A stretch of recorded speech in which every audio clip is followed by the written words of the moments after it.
If you're in my Discord or you've seen some previous videos, you might have come across my main feature suggestion for Cubase being volume and panning controls in the track header. Many of you actually have been longing for this feature too, and it's here!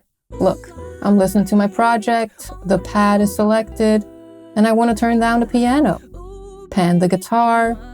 Instant access for volume and panning. And if you're one of those weirdos that says, I don't need this, good news, it's optional. You can hide them in the track control settings. Easy! Next, hot swap in the sampler track.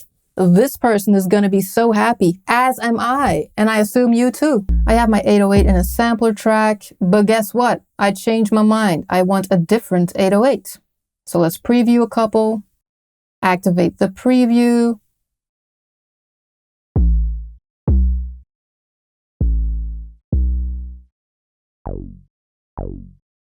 And apply the swap.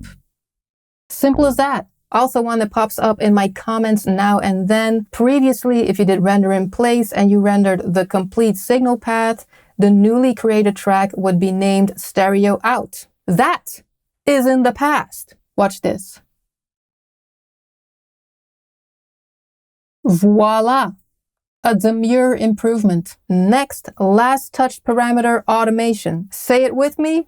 It's here. Bruh. You know how when you're adjusting a plugin or a modulator, by the way, they added a bunch of modulators, and you wanted to automate a parameter, you would probably activate the write mode, hit play, and then click it. But that's kind of messy. In Cubase 15, however, if you've been changing several parameters and you add an automation lane, you have the last 5 touched parameters right here on top of the list. Nice.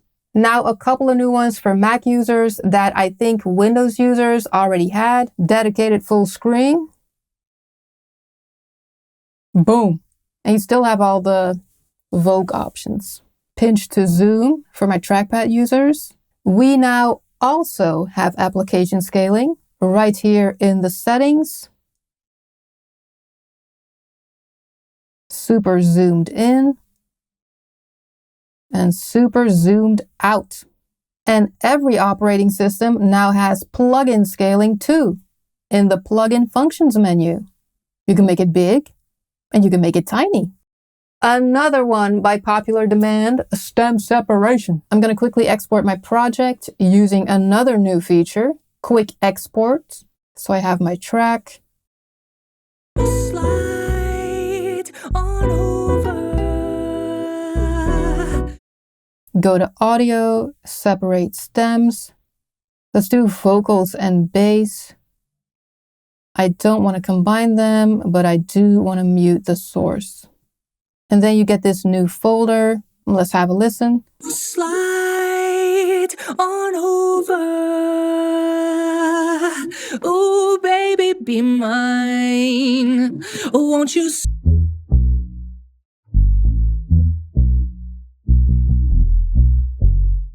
So you can kind of hear some things, but let me mute the original bass and vocals. Slide on over. Be mine. So that's good. And then I'm quickly going to highlight some other new things that I'm excited about that I'm definitely going to be showing in upcoming videos. If you watch my little production videos on Shorts, I call them my creative reps, then you'll see I do a lot of pitching and formatting. So this is my new friend. On over.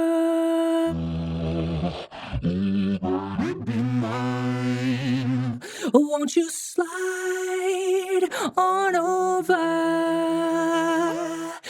Give me your time. And lastly, you know how much I like a good beginner-friendly situation in the brand new hub. If you open it up for the first time, it's going to basically make sure that you have sound once you're in your project, so you don't have to worry about setting up your outputs.